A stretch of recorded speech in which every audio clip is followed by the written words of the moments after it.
2000년 7월 서울은 뜨거웠다.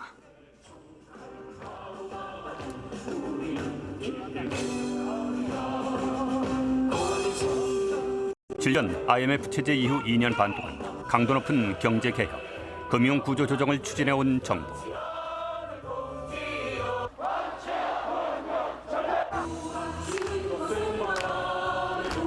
(6월) 초 금융지주회사제 도입을 밝히면서 시작된 정부와 노동자의 대결.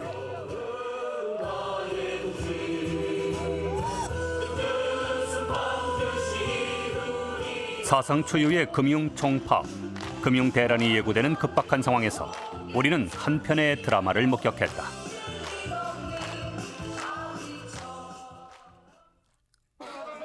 노동자와 정부의 대결은 대타협으로 막을 내렸다.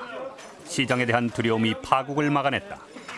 2000년 7월, 지금 우리는 시장의 힘에 의해 서서히 낡은 제도와 관행이 사라지는 것을 지켜보고 있다.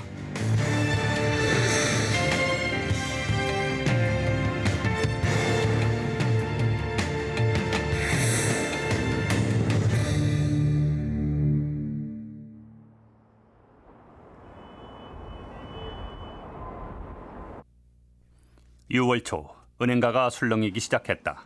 그때까지 2차 구조조정은 시장 자율에 맡긴다는 것이 정부의 원칙이었다.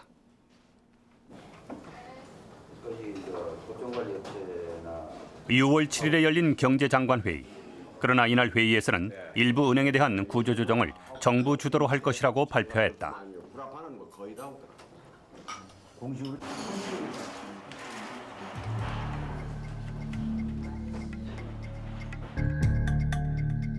정부는 시장의 불안을 더 이상 지켜볼 수 없다고 판단한 것이다.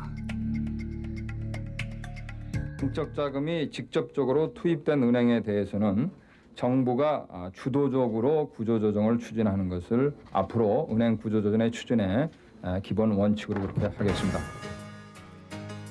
1차 금융 구조조정 당시 막대한 공적 자금이 투입된 한빛, 조흥, 외환은행. 정부는 이들 세 은행을 하나의 금융지주회사 안에 통합하겠다는 방침을 발표했다.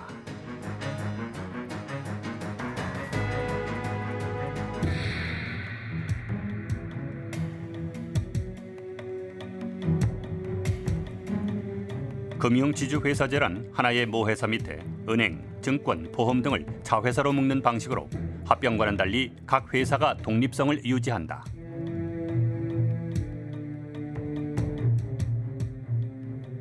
정부의 방침이 발표되자 전국금융노동자연맹은 정부 주도의 강제합병과 그에 따른 고용 불안을 우려하며 금융지주회사 도입 연기를 촉구했다.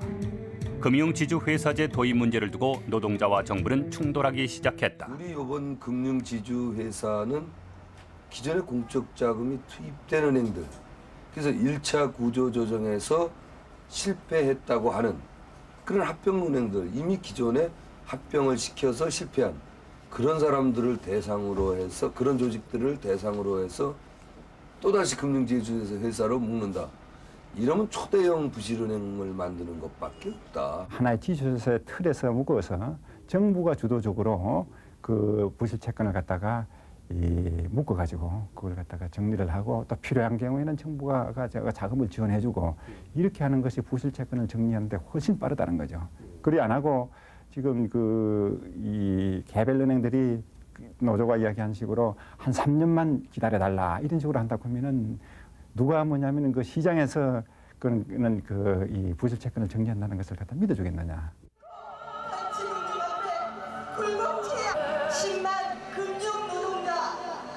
전국의 은행원 2만 명이 참석한 총파업 진군 대회.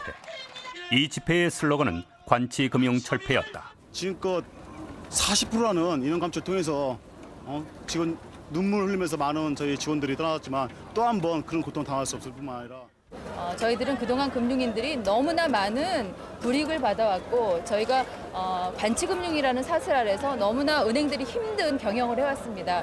이 시점에서 이걸 끊지 않으면 저희들이 은행이 이익을 낼 수가 없습니다. 절대로 낼 수가 없습니다.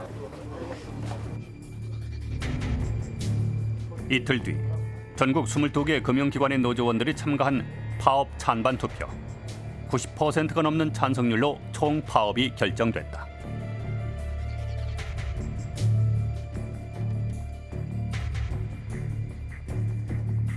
정부는 관계장관 대책 회의를 갖고 노동자들이 우려하는 대량 해고는 없다는 뜻을 밝혔다. 노조 측이 우려하고 있는 강제적 합병을 통한 인력이나 점포의 감축 등은 전혀 고려하고 있지 않음을 다시 한번 밝히겠습니다. 같은 날 금융노조는 기자회견을 통해 은행 총파업 강행을 공식 선언했다. 산하 22개 지부 전체와 인사 문제라든가 합병 문제라든가 인적 인력 구조 조정이라든가 이런 것들을 정부가 강제해서는 안 됩니다. 정부는 2차 구조조정은 시급하지만 노조가 우려하는 인적 구조조정은 없다고 말했다. 그러나 노조는 신뢰하지 않았다.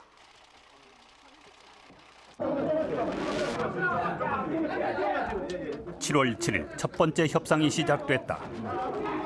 성의 있는 대화를 하려고 합니다. 서로 진지하게 대화를 해봐야죠.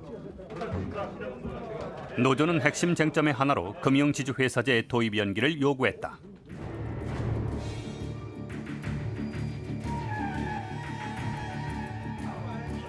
(1차) 협상에서는 이 밖에도 노조의 여러 요구가 전달된 것으로 알려졌다. 그러나 정부는 금융구조조정은 타협의 대상이 아니라는 원칙을 밝혔다.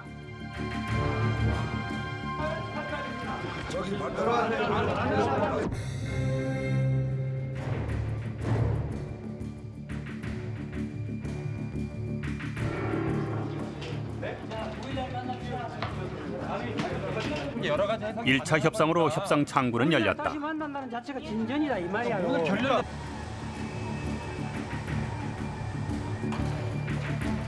은행 총파업, 금융 대란이 예고되는 상황에서 일선 은행 창구에서는 예금 인출 조짐이 나타나기 시작했다.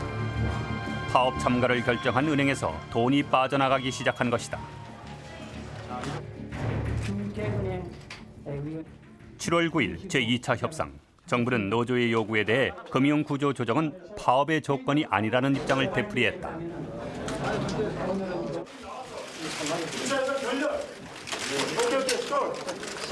자, 결렬된 겁니까? 네, 결렬입니다. 왜 결렬됐습니까? 2차 협상 계기로 노조의 문제 제기는 크게 진전됐다. 노조는 은행의 부실을 초래한 정부의 관행과 정책을 지적하기 시작했다. 관치금융철폐특별법 제정과 정부가 책임져야 하는 은행 부실의 청산을 요구했다. 협상의 쟁점들이 구체화되기 시작했다. 노조의 요구가 지나쳤나요? 진지하게 얘기했어요. 오늘 그럼 의견 접근은 전혀 없었습니까? 오늘 의견 접근할 단계가 아니지 않습니까? 정부는 노조의 요구에 대해 구체적인 답변을 제시하지는 않았지만 대화를 포기하지는 않았다.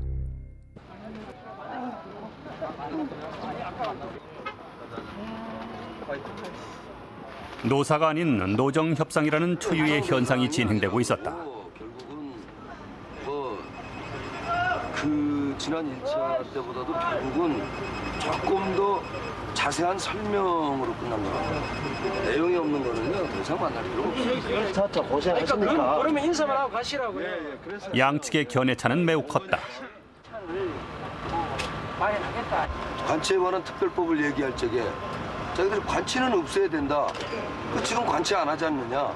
관치는 없애야 된다고 하는 부분에 대해서 은행 경영에 정부가 과도하게 개입한다는 노조의 주장에 대해 정부는 국민의 정부에서 관치는 없다. 정부의 금융 정책을 관치라고 하는 것은 수용할 수 없다라는 입장을 취했다.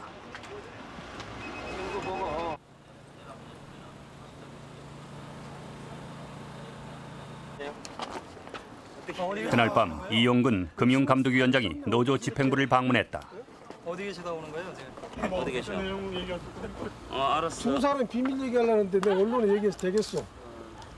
뭐 그러면 오늘 밤 지나고 내일 아침에는 뭐 기사를 좀 바꿔도 될까요? 기세를? 그런 기대를 해봐도 몰라 될까요? 일단 우리 이식이 얘기 좀 하고. 금감위원장의 출연으로 현장의 변화의 분위기가 전달됐다.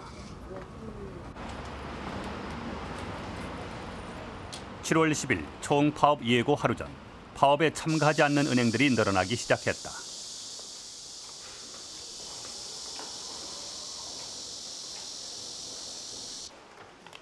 그리고 파업에 참가하는 은행들도 퇴직자나 계약직 사원을 창구에 배치하는 등 총파업으로 인한 금융 대란을 대비하기 시작했다.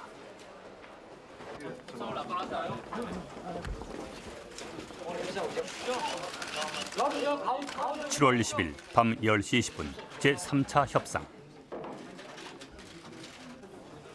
정부는 관치금융 철폐와 정부 책임 부실에 대해 양보의 뜻을 나타냈다. 금융산업 발전에 관한 논의를 진전시키기 위하여 노정 실무위원을 구성하여 밤 12시 심야 실무회의가 시작됐다. 그러나 새벽 4시 5분 계속된 실무회의는 끝내 결렬됐다. 나 30분 내로 무슨 저걸 내놓는다는데. 더 이상 없습니다. 그럼 파업 돌입입니까? 연대로 가시는 겁니까? 예, 그럼 파업 돌입인가요? 예 그렇습니다. 파업 돌입입니까? 예. 연세대에는 밤을 꼬박 세운 2만여 명의 노조원이 있었다. 금융노동자의 종파업을 선언합니다.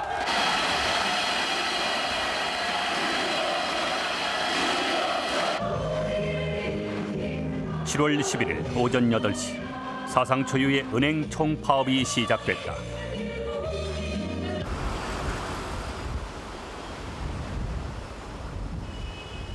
(7월 11일) 아침 파업에 참가한 은행의 한 지점. 대부분 직원이 파업에 참가한 듯 거의 자리가 비어 있었다. 고객들도 평소보다 훨씬 적었다. 장구는 불안하지만 평온해 보였다. 전선망도 멈추지 않았다. 최악의 사태는 막아야 한다는 부담 때문에 우려했던 금융 대란은 오지 않았다.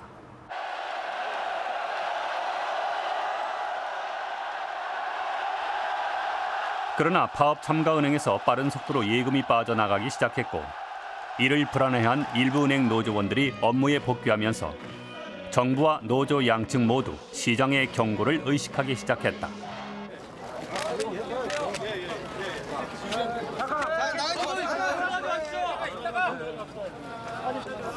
오후 1시 실무회의 성과를 가지고 이용근 금융감독위원장과 이용득 금융노조위원장이 만났다. 남은 문제는 금융지주회사 도입이었다.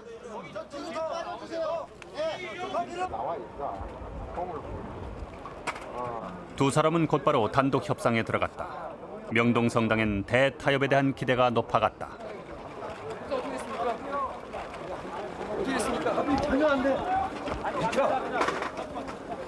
그러나 협상 시작 3시간 뒤인 오후 4시 20분 한 명의 이 위원장이 협상장을 박차고 나왔다. 좌지우지하면서 전화 통화를 해서 안 돼.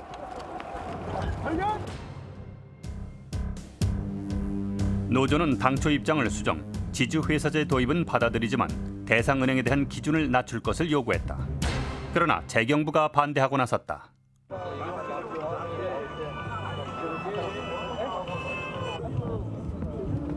이때쯤 협상 타결이라는 오보가 나가기도 하는 등 현장의 분위기는 반전을 거듭했다. 바로 이 은행원들이 전부 부실채권 만들어놔서 이 사람들 책임이니까 어쩔 수 없이. 잠시 후 오후 5시 이용득 노조위원장이 농성정을 떠나 은행회관으로 향했다.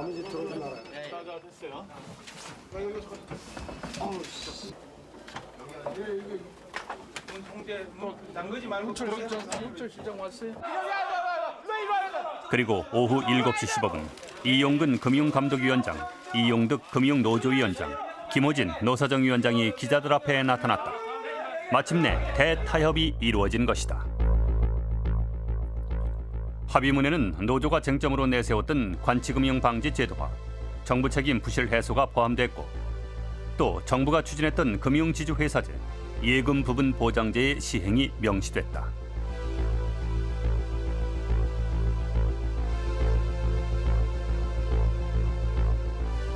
이번 합의는 정부와 노조 모두가 승리한 대타협으로 평가됐다.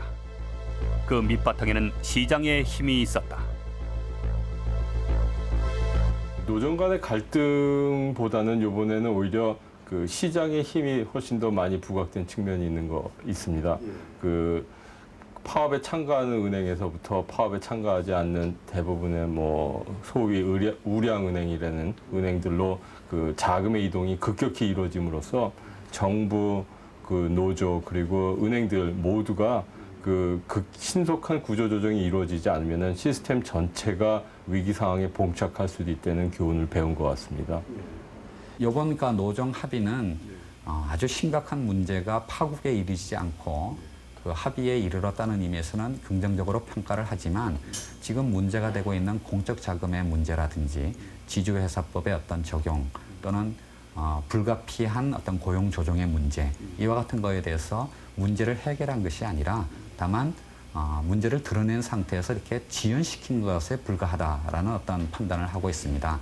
따라서 문제가 해결된 것이 아니기 때문에 지금부터 문제 해결을 위한 노력을 해야 된다라고 생각을 합니다.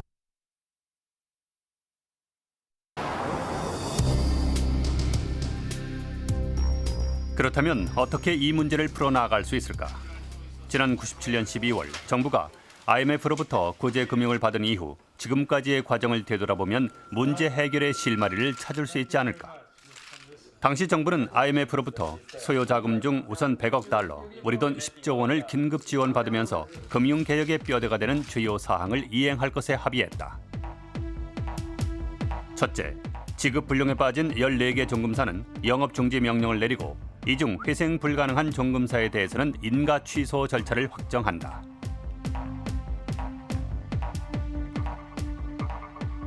둘째, 은행 건전성 강화를 위해 제1은행과 서울은행 등 부실은행에 대해서는 해결 방안을 강구하며 민영화를 위해 외부 전문가를 영입하고 모든 은행에 대해 BIS 자기자본 비율을 맞출 것을 요구하는 등 부실 금융기관을 정리하는 것을 골자로 했다.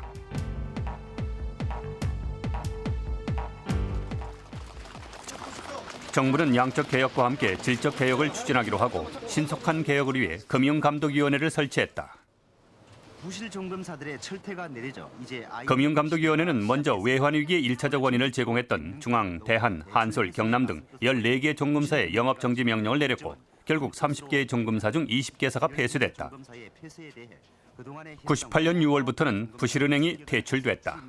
동화, 동남, 대동, 충청, 경기 등 5개 은행에 대해서는 경영평가위원회의 평가 결과에 따라서 경영 정상화 계획을 불승인하였습니다.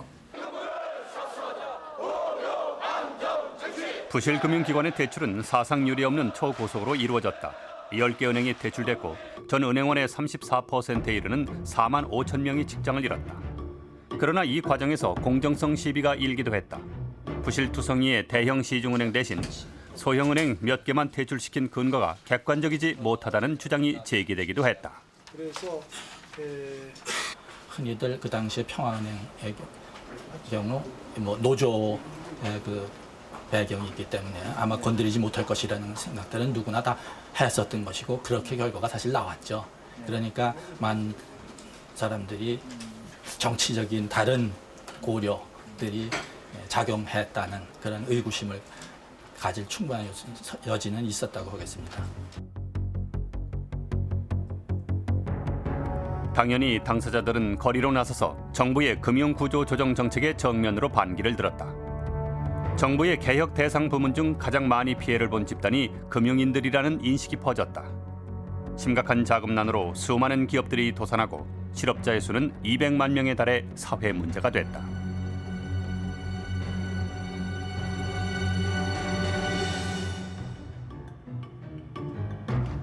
정부는 금융기관 정리 과정에서 생긴 부실을 처리하기 위해 공적 자금 50조 원을 긴급 투입했다.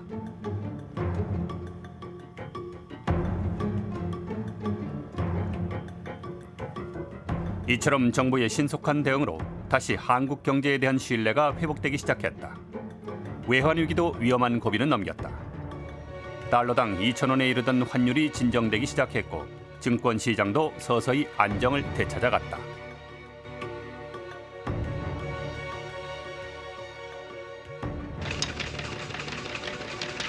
98년 4월 위기를 넘긴 정부는 이번에는 부실 기업들을 정리하는 작업에 착수했다. 기업을 구조조정한다는 건 뭐냐면 기업의 부실한 부분을 팔아야 되잖아요. 부실한 부분을 팔려면 어떻게 되냐면 그게 관련되는 은행의 대출이나 은행의 지급 보증이나 이것이 정리가 돼야만 되죠. 그거 은행의 도움 없이는 또 안 되죠. 그러니까 결국은 둘이 같이 가야 됩니다. 자금난을 겪는 기업에 대해서 정부는 워크아웃을 도입했다. 기업과 금융기관이 손실 부담 비율을 결정하고 상호 협의로 구조조정을 하는 것을 말한다. 5대 재벌은 스스로, 6대 재벌 이하 기업들은 워크아웃을 적용하기로 했다. 98년 동아건설을 시작으로 지금까지 76개 기업이 워크아웃에 들어갔다. 그러나 이 제도는 근본적인 문제를 해결하지 못했다는 비판을 받았다. 그 워크아웃에 들어간 기업들이 진짜 회생하고 그걸 졸업하는 기업들의 숫자가 너무 적습니다. 지금 몇 년이 지났고 경기가 이렇게 좋아졌고 그 지원을 그렇게 많이 받았는데도 이게 그걸 졸업하고 건전한 기업으로 재탄생되는 기업들의 숫자가 많은 걸 보면 그 속에 문제가 굉장히 심각한 게 있는 거라는 게 확실합니다. 상당수의 워크아웃 기업들에서 도덕적 해이가 나타나고 있어 은행의 의지에 방만한 경영을 일삼고 있다는 비판을 받고 있다. 워크아웃 기업으로서 도덕적 해이가 심각하기 때문에 지난 6월 거액 로비설로 물의를 일으켰던 동아건설이 대표적 사례다. Banks have to be able to say to their clients, we'll accept some of the losses, we'll share the losses, we'll write off some of these losses, but you have to change. You have to adopt better corporate governance. You have to protect minority shareholders. You have to allow CEOs to be fired that don't perform. You have to allow your books to be open. You need to conform to audit standards and accounting standards so information about losses and profits are clear to potential investors. If you do all of that, then we'll write down some of the losses. But if you don't do it, then we cut you off. 99년 경기가 급속히 회복되자 부실 금융기관 정리에 이어 질적 개혁이 추진돼야 한다는 국민적 공감대가 상실되고 있었다. 우리가 어떻게나 잘못해서 빚을 좀 줘서 IMF의 구조금융을 받다 보니까 저쪽에서 허락한 것을 할 수밖에 없는 그런 처지라는 점에서 마지못해 하는 구조조정 아마 그런 것들이 작용했기 때문에 조금 한숨을 돌리고 나니까 이제는 뭐 시키는 대로 할 필요가 왜 있겠느냐 하는 그런 뭐 반발이라든가 이제 이런 것들이 작용했겠죠. 미국의 저명한 경제연구소인 밀큰 연구소도 같은 지적을 했다.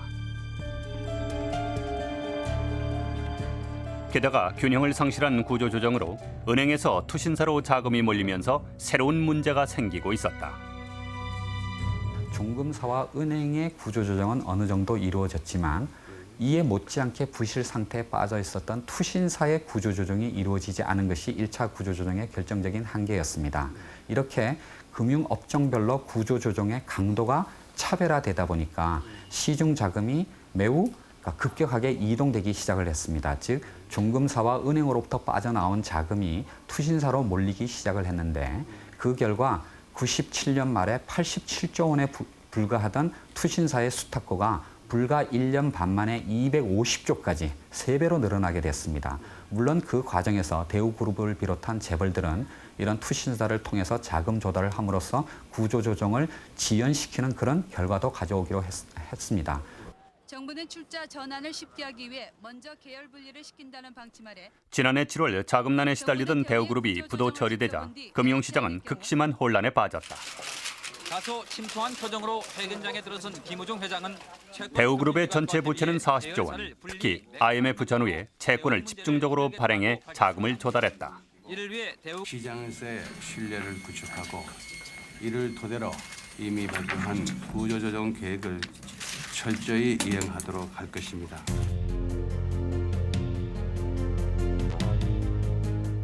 IMF 이전부터 엄청난 부실을 가지고 있던 투신권은 20조 원에 이르는 대우 채권으로 인한 손실로 회복 불능에 빠지게 됐다. 그러나 정부는 시장 불안을 줄이기 위해 투신사에 맡긴 일반 투자자들의 채권형 펀드 환매를 보장하는 데 주력하고 투신을 비롯해 금융권에 대한 근본적인 개혁을 미루고 있었다.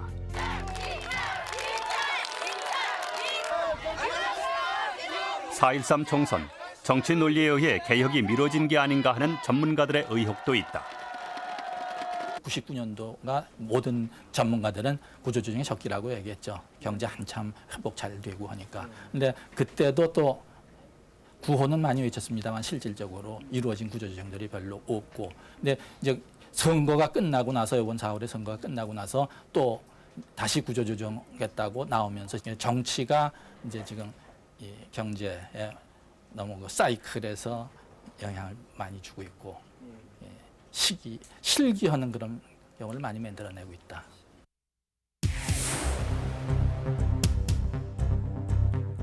실제로 이용근 금융감독위원장은 이번 금융개혁 조치와 관련해 총선 전날인 지난 4월 12일 대형은행 합병으로 인한 고용조정 시나리오는 없다고 말했다. 그러나 총선이 끝난 후 지난 6월 7일 공적 자금이 투입된 은행은 7월부터 정부 주도로 구조조정하겠다고 발표해 정부가 선거로 인해 정책 집행 시기를 놓치고 있다는 의혹을 뒷받침하고 있다.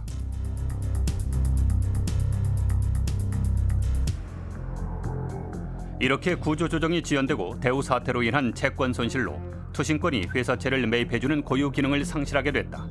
대우 사태는 그만큼 투신권에 큰 충격을 주었다. 그 결과 투신사의 기능이 완전히 마비가 되었는데 투신사라는 금융기관이 수행하는 역할은 결국 회사채를 인수해주는 역할입니다. 그런데 투신사가 위축이 되면서 지금 우리나라는 대우 사태 이후 약 10개월 동안 채권 시장이 완전히 마비된 상태가 됐는데 그 결과 회사채를 통해서 자금을 동원할 수 없었던 기업들이 모두 은행에 자금 수요를 집중시키게 되었는데 이번에는 은행이 2차 구조조정 압력에 직면하게 됨에 따라서 은행은 적극적으로 대출을 수행할 수 없게 된 것입니다. 지난 5월 건실한 것으로 알려졌던 세한그룹이 2조 4천억 원의 부채를 지고 워크아웃에 들어가게 됐다. 게다가 현대건설마저 지급불능에 빠지자 금융시장이 완전히 얼어붙어 자금이 전혀 흐르지 않는 이른바 신용경색이 일어났다. 부실기업이 금융구조조정을 가로막는 가장 큰 이유라는 것은 시장이 보여준 셈이다. 앞날을 생각할 때 금융일선에서 물러나고 또한 정몽구 회장과 (98년) 이후 100억 원 이상의 공적 자금을 투입했지만 아직까지 남은 은행권의 부실채권은 30조 원 정도. 그러나 아직 밝혀지지 않은 잠재 부실과 불투명한 기업 회계 관행으로 부실채권이 앞으로 어느 정도 더 늘어날지는 정확히 알 수 없다.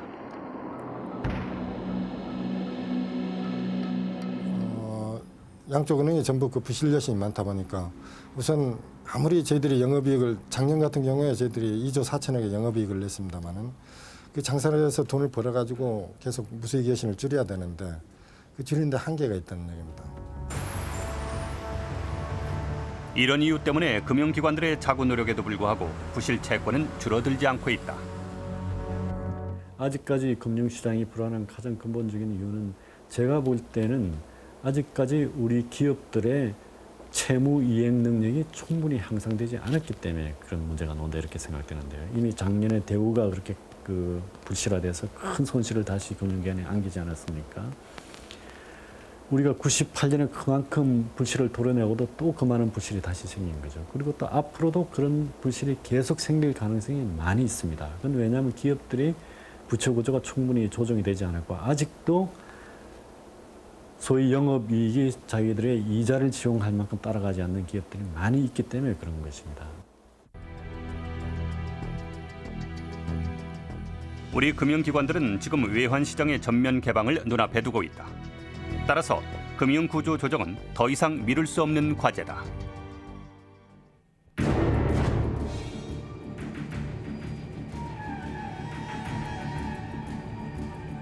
개방과 세계화는 피할 수 없는 금융시장의 큰 흐름이다. 한국은 벌써부터 40여 개의 크고 작은 외국 은행들의 각축장이 되어버렸다.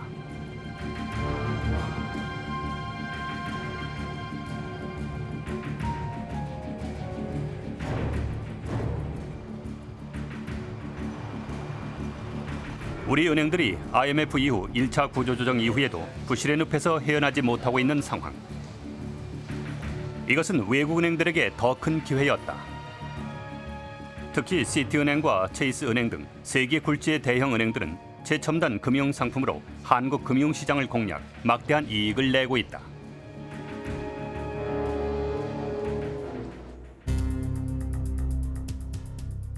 (99년) 시티은행의 한국시장 순이익 실적은 국내 은행 중 최고 수익을 낸 주택은행보다 약 2배 높게 나타났다.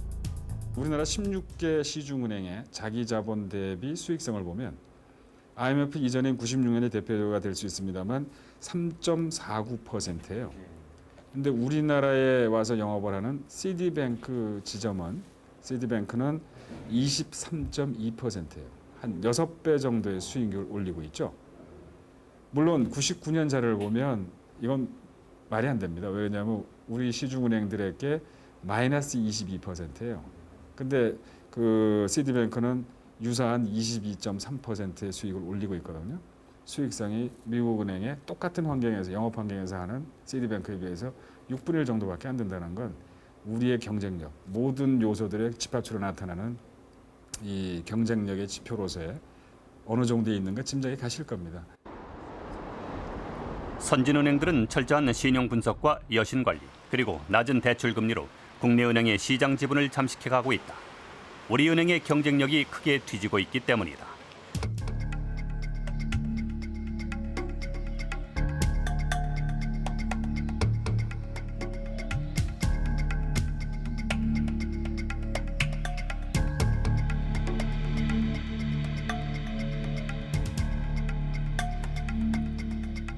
신용평가기관 무디스는 국내에서 우량은행으로 분류되는 신한은행과 국민은행조차 투자 부적격 대상에 올려놓고 있다.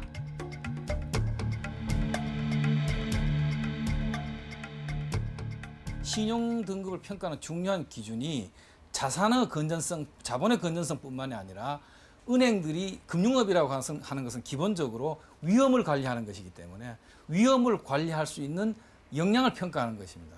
따라서 우리 은행 높은 외환 보유고에도 불구하고 우리 은행들의 신용 등급이 거기에 상응해서 높지 않다고 하는 것은 국제 신용 평가 기관들이 우리 은행들의 위험 관리 능력을 아직 신뢰하지 않는다는 그런 증거라고 하겠습니다. 우리 은행들의 예금 금리와 대출 금리의 평균 마진은 2%. 수익률이 세계 기준의 절반밖에 되지 않는다. 경쟁력을 상실하고 있는 것이다. 우리 은행들이 뒤처질 수밖에 없는 근본 이유는 무엇일까?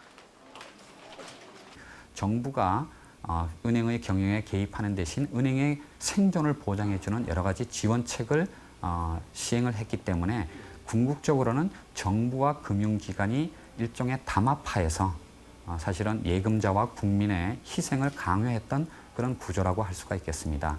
이러한 상황에서는 금융기관이 정말 희소한 자금을 누가 가장 효율적으로 사용할 할 수 있는가, 즉 우량한 기업을 선별하는 능력을 키울 이유가 없었고 단지 부동산 담보를 잡고 대출을 해주는 그런 낙후된 금융 관행을 계속해 왔던 것입니다. 정부의 관리와 보호 속에서 경쟁력을 키우지 않았던 것이다. 우리 은행들이 수익을 최대 목표로 하는 기업이 아니라 자금을 단순 중개해주는 금융기관으로 안주하고 있을 때 외국의 선진은행들은 지속적으로 기업으로서의 은행을 혁신해 나아갔던 것이다.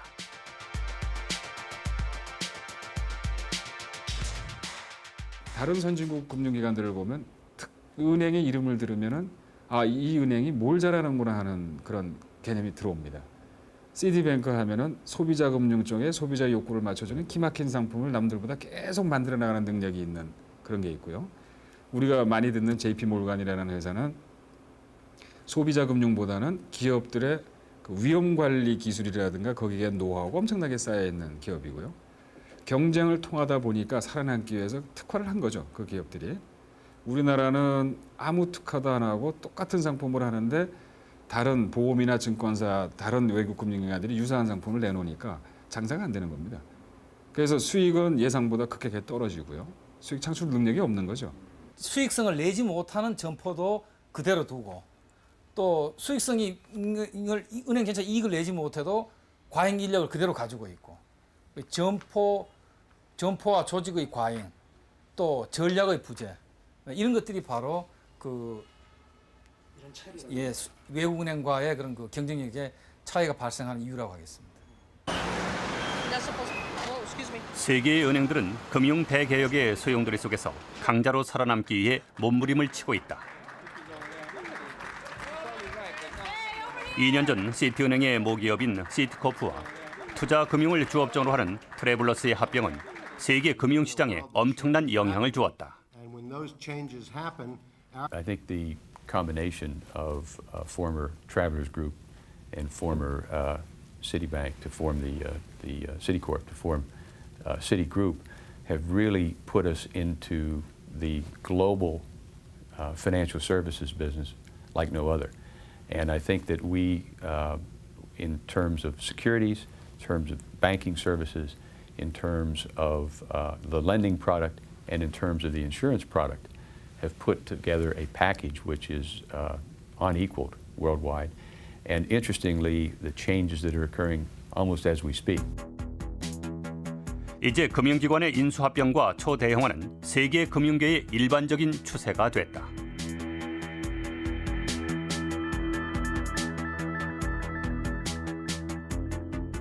슈퍼뱅크라는 것은 세계 주요 금융시장에서 모두 영업 점포를 갖고 영업을 하는 거고, 그다음에 모든 종류의 영업을 다 하는 겁니다. 유니버설 뱅킹, 은행 업무뿐만 아니라 보험 업무, 증권 업무 이런 것도 다 하는 겁니다.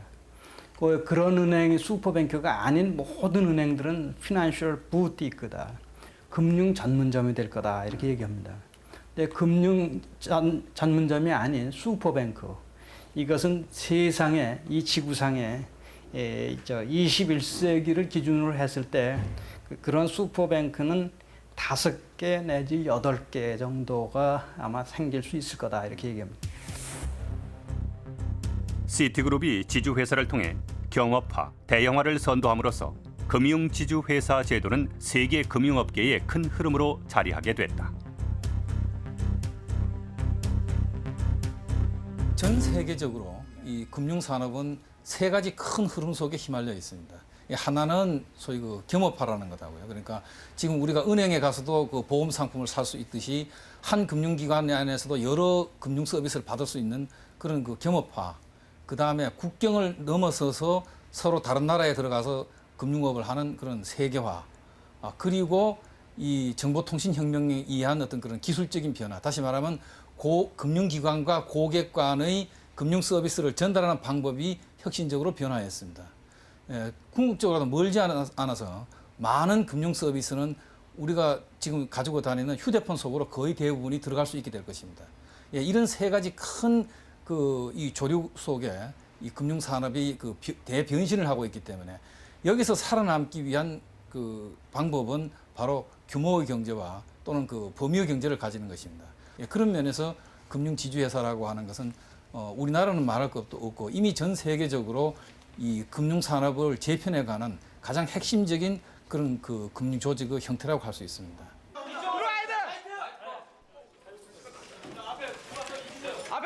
우리나라도 산고 끝에 금융지주회사를 도입하게 됐다. 시장 원리에 따라 추진하되 둘째, 정부는 금융지주회사 제도 도입, 금융시장의 인프라 개혁과 함께 그러나 금융지주회사 도입이 우리은행의 선진화를 가져올 것인지 아니면 부실을 증폭시킬 것인지에 대한 논란이 계속되고 있다. 셋째, 공적 자금이 투입되지 않은 은행은 이게 합친다고 부실이 없어지는 것도 아니고요. 그리고 경쟁력이 생기는 것도 아니고 결국은 합쳐서 고객 경영을 어떻게 잘하느냐인데 개별적으로 떨어져 있는 은행들도 제대로 해결을 못하는 상황에서 이 3개를 묶어놓고 경영 능력을 가진 사람이 과연 누가 있겠느냐, 그걸 어떻게 컨트롤하겠느냐, 여기에 대한은 전혀 없죠. 단지 합쳐놓고 보자는. 지주회사 밑에 불실은행들을 갖다가 또 불신 금융기관들을 이렇게 주렁주렁 달아가지고 지주회사를 하면 그게 무슨 효과가 있느냐. 절대 안 그렇습니다. 저희가 얘기하는 거는 지주회사에 들어가기 전에 우리가 결국 짝짓기 아니겠습니까? 근데 어떻게 보면 형제가 되고 어떻게 보면 결혼하는 사이인데 결혼하는 사이에 있는 금융기관을 깨끗이 목욕을 시켜가지고 결혼을 시켜야 되겠죠. 그렇지 않겠습니까? 그래서 지주회사에 들어갈 적에는 이 은행이면 은행, 또 증권이면 증권, 회사가 불실 상태에서 지주회사에 들어가는 것이 아니고 적어도 예를 들어서 은행 같은 경우에는 BIS 비율을 8% 내지 10% 이렇게 충분히 충족을 시켜가지고 그렇게 해서 공적 자금을 필요하면 넣어서라도 깨끗하게 해가지고 지주회사의 그 우산 속에 이렇게 들어가게 될 겁니다. 지주회사 구성 방법의 다양한 이견에도 불구하고 은행의 부실 청산이 지주회사의 전제 조건이라는 데는 전문가나 정부 모두가 동의하고 있다.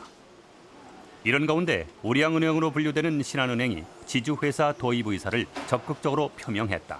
이미 우리 고객들이 은행뿐만 아니라 보험, 증권, 여러 가지 그 다양한 금융기관을 복합적으로 거래하는 고객들이 많이 있습니다.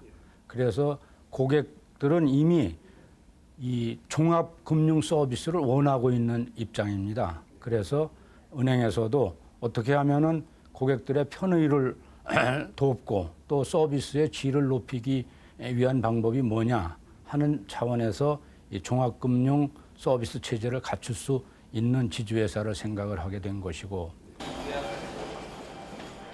금융지주회사의 전제 조건은 부실 청산. 우량은행으로 분류되는 신한은행이 참여 의사를 밝혔다는 점은 이 제도의 방향과 관련 시사하는 바가 크다. 지주회사 제도가 성공적으로 뿌리내리기 위해서는 과연 무엇을 어떻게 해야 하는가? 이거를 정부 주도가 아니었으면 좋겠어요. 당신은 부실이니까 내 말대로 이리 들어와서 여기 와서 한번 해. 이렇게 하는 거는 그 결과에 대해서는 예를 들면 서로 마음에 들어하지 않는 남녀를 모아놓고 행복하게 살아. 이런 얘기하고 굉장히 비슷하죠. 그거는 좀 곤란하다는 얘기죠.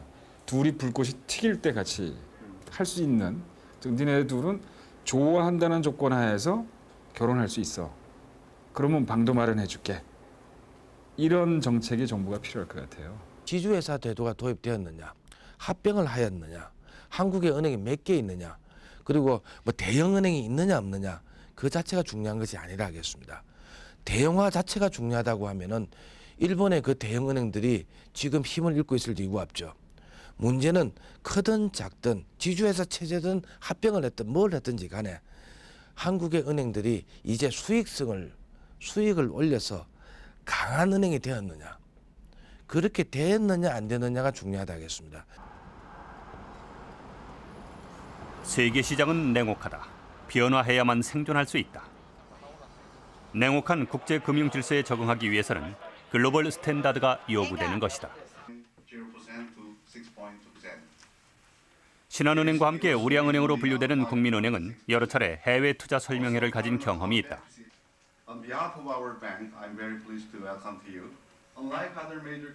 이를 통해 우리나라 은행들에 대한 해외 투자가들의 객관적인 평가를 몸소 체험했다.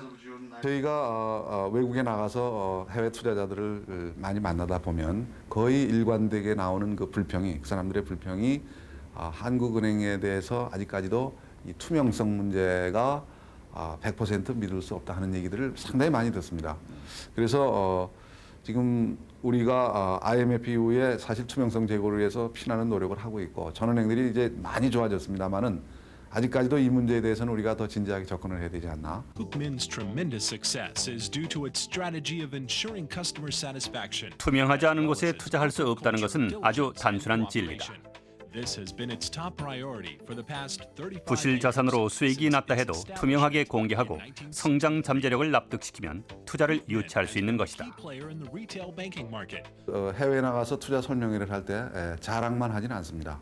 우리 은행의 취약점이 뭐다. 이런 점은 우리가 앞으로 고쳐야 될 점이다 하는 문제점을 우리 스스로 도출해서 솔직하게 얘기를 합니다. 그러면 오히려 투자자들로부터도 이런 점은 이렇게 하는 것이 좋겠다는 의견을 우리가 받을 수 있습니다.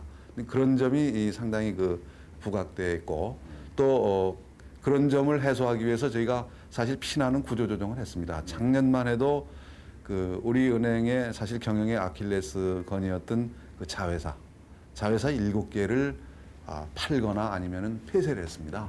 그러니까 뭐 한 6,800억 정도의 손실을 봤습니다. 작년에 저희가. 이런 그 자구 노력, 이런 것들이 지금 현재 해외 투자자들이 우리 은행에 관심을 보이는 그런 하나의 그 사건이 아닌가 그렇게 생각이 됩니다.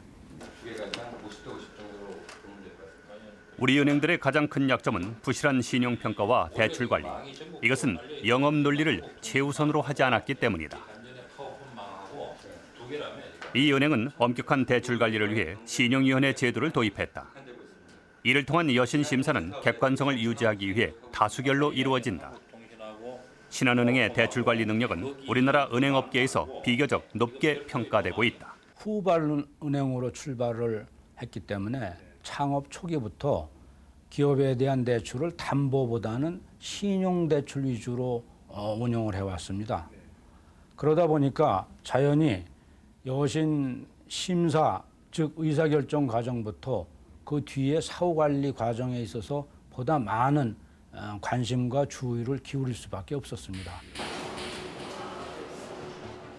수익을 창출하는 것만큼 중요한 것이 위기관리 능력.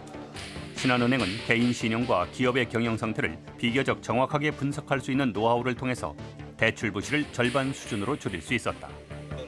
은행이 기업으로서 영업 논리를 중요시하는 것은 당연하다. 한국의 은행들은 과거 성장 위주 경제 체제에서 정부를 대신해 기업에게 돈을 나눠주고 그 대가로 정부의 보호를 받으면서 성장해왔다. 이제 한국의 은행들은 국제 수준의 경쟁력을 갖추고 수익을 내는 기업으로 변화해야 한다. 그것은 선택이 아니라 살아남기 위한 생존의 조건이다. 관치금융 하지만 관치금융의 가장 큰 혜택을 본 건 은행 쪽에서 보면 은행입니다. 이때까지 아무 짓도 안 해도 좀 말이 심합니다만 그냥 가만히 앉아 있어도 예금 들어오고 대출하고 부실 생겨서 잘못되면 정부에 의해서 했던 거기 때문에 정부가 해결해 주고 그 앉아 있으면 월급 나오고 큰 문제 없는. 그래서 이때까지 제가 가끔 이야기하는 거는 머리 없이도 할 수 있었던 게 우리나라 은행업이다. 가장 중요한 거는 뭐냐 하면은 구성원들이 살겠다는 아우성일 거예요. 표현이 좀 모호합니다만 긴장감을 가지고 나는 잘못하면 죽는다는 이런 생각이 없이는 우리 금융은 살지 못합니다. 언제까지 정부가 계속 공적 자금을 투입해서 해가면서까지 금융기관을 보호하고 예금자를 보호할 수는 없는 일입니다. 따라서 앞으로는 어떤 시점에서는 정부가 현재와 같은 공적 자금에 의해서 금융 구조 조정을 끌어가는 정책을 종료시키고 그야말로 이제는 만약에 파산할 금융기관이 있다면 즉 예금자에게 예금을 지불할 수 없는 금융기관이 있다면 그 금융기관을 파산을 시켜야 비로소 우리가 제대로 된 그 금융산업의 그런 으로 발전해 갈 수 있다고 생각합니다. 시장의 원리에 의해서 구조조정을 한다는 의미는 사실 시장이 흐르는 대로 놔두라는 그런 얘기거든요. 그러니까 은행이 은행의 판단에 의해서 이 기업에 대해서는 더 이상 지원이 안 된다 하면 그때는 끊어야겠죠. 그리고 기업도 내 스스로 도저히 살 수가 없다. 그러면 스스로 그 파산 신고를 한다든지 또는 다른 자구 노력을 기울여서 기업을 살려나간다든지 이런 방법을 써야지. 이것을 그 어떤 그 다른 타의적인 그런 그 지원에 의해서 기업이 연명한다면은 그거는 시간 끌기에 불과하다고 저는 생각이 됩니다. 그래서 시장의 원리에 입각한 원칙적인 구조조정, 저는 그것이 가장 소망한 방법이라고 생각이 됩니다.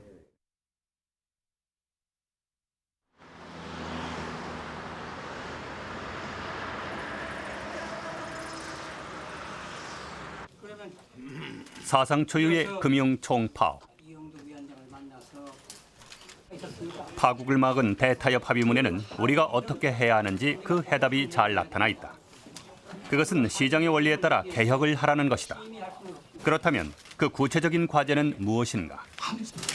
부실을 먼저 정리한 후 철저한 자구 노력과 책임 분담을 전제로 BIS 비율 10%를 달성할 수 있는 수준까지 공적 자금을 충분히 투입하고 정부는 우선 스스로 부실을 청산할 수 없는 금융기관들의 공적 자금을 투입, 부실을 청산할 수 있게 도와줘야 한다. 제때에 맞춰 신속하게 투입하는 것이 중요하다. 98년 이후 지금까지 투입된 공적 자금은 약 120조 원. 당초 64조 원이면 충분할 것이라는 정부의 예측은 빗나갔다. 그 결과 1차로 25조, 2차 30조 원 등 모두 55조 6천억 원의 추가분이 발생했다. 또 앞으로 더 들어가야 하는 공적 자금은 8조 5천억 원이 넘을 것으로 추정된다. 그러나 지금 공적 자금 투입을 반대하는 전문가는 거의 없다. 공적 자금은 국민의 부담이기 때문에 최소화해야 되는 것은 틀림없지만 그 투입 시기를 놓치게 되면 국민의 부담은 더욱더 가중될 수가 있습니다. 따라서 공적 자금이 얼마나 왜 필요한지에 대해서 국민적 공감대를 형성하고 난 다음에 필요한 공적 자금을 조기에 조성해서 적기에 투입하는 것이 필요하다라고 생각이 됩니다. 은행들의 부실을 청산한 뒤에는 은행 부실의 직접적인 원인이 되는 부실 기업을 하루빨리 정리해야 한다. 최근 한 민간 연구소는 공적 자금이 투입된 워크아웃 대상 기업을 점검한 결과 상당수 기업의 기업 개선 작업의 성과가 적다고 보고했다.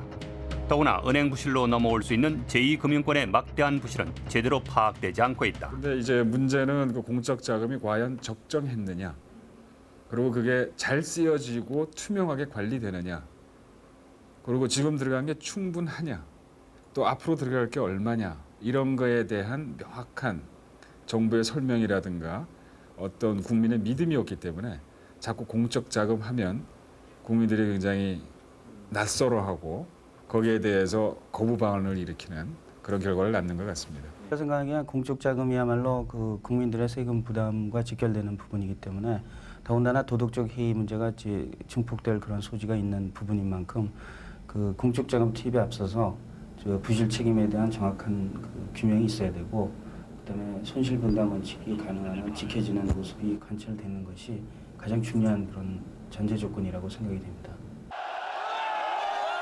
이번 파업 사태에서 금융노조는 정부의 관치 문제를 쟁점화했다. 이는 은행 부실의 책임이 금융권 종사자뿐 아니라 정책에 실패한 정부 당국자에게도 있다는 점을 지적하는 것이다.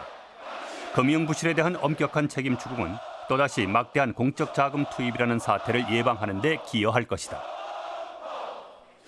현재의 구조하에서는 기업 구조조정과 금융 구조조정에 관련한 책임을 누구도 명시적으로 지고 있지 않습니다. 따라서 도덕적 해이가 다시 발생할 수가 있겠고요. 이것은 부실 채권의 신규 발생을 의미하는 것이고, 결국 내년에 가게 된다면 그 부실 책임으로 인해서 새로운 어떤 금융 구조조정의 파란이 예상되고 있습니다. 따라서 이것을 해결하기 위해서는 이에 대한 그 정부의 책임과 그리고 관련 당사자, 즉 기업과 금융기관의 책임을 명시할 필요가 있다고 생각이 됩니다. 이번 노정 대타협은 시장 원리를 제대로 작동케 하는 원칙을 합의했다는 데 큰 의미가 있다. 이는 우리가 앞으로 전개할 2차 구조조정의 방향을 보여주는 것이다. Korea is probably headed for another mini crisis, economic crisis over the next year or two, which I actually think would be good because it would basically be the end game of cleaning out all the rot from the system. And once Korea cleans out that rot in terms of the financial sector and in terms of the corporate sector, then Korea is then very, very fundamentally strong, because then you will be left with the strongest banks, you will be left with the strongest companies, and then Korea then can really compete very well in the global economy at that point.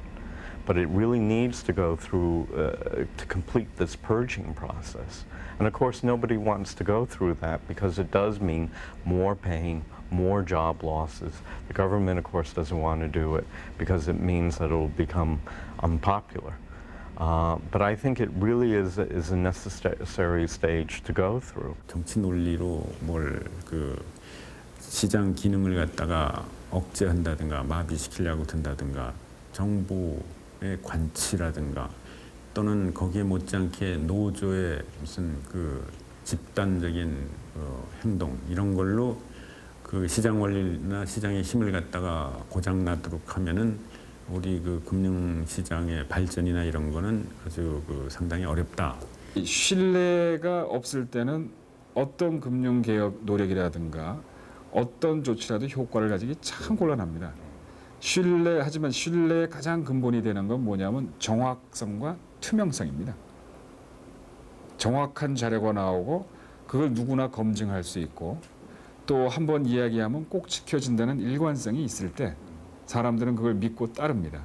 근데 이때까지 정부가 한 것 중에 가장 큰 문제점은 이 신뢰성 부족인데 신뢰성이 부족한 거의 뒷부분을 보면 정확성, 투명성, 일관성이 없었던 거죠. 그래서 이런 것들만 정부가 앞으로 철저히 지켜진다면 정부가 인도하는 그 정책, 제시하는 정책의 효과는 훨씬 더 커질 거고요. 잘못됐더라도 잘 될 수 있는 방향으로 사람들이 힘을 모아갈 겁니다. 97년 말 우리는 IMF 구제금융 체제를 맞았다. 그것은 위기였지만 또한 기회이기도 했다. 지난 2년 반 동안 우리는 외환 위기를 극복했고 경제를 개혁하는 구조조정을 추진해왔다. 그 과정에서 일어난 2000년 7월의 금융 총파업 사태. 그것은 개혁을 점검하는 계기가 됐다. 지금 우리는 정부가 주도하는 성장 위주 경제에서 21세기 시장 중심 개방화 경제로 나아가는 새로운 국가 시스템을 만들고 있다.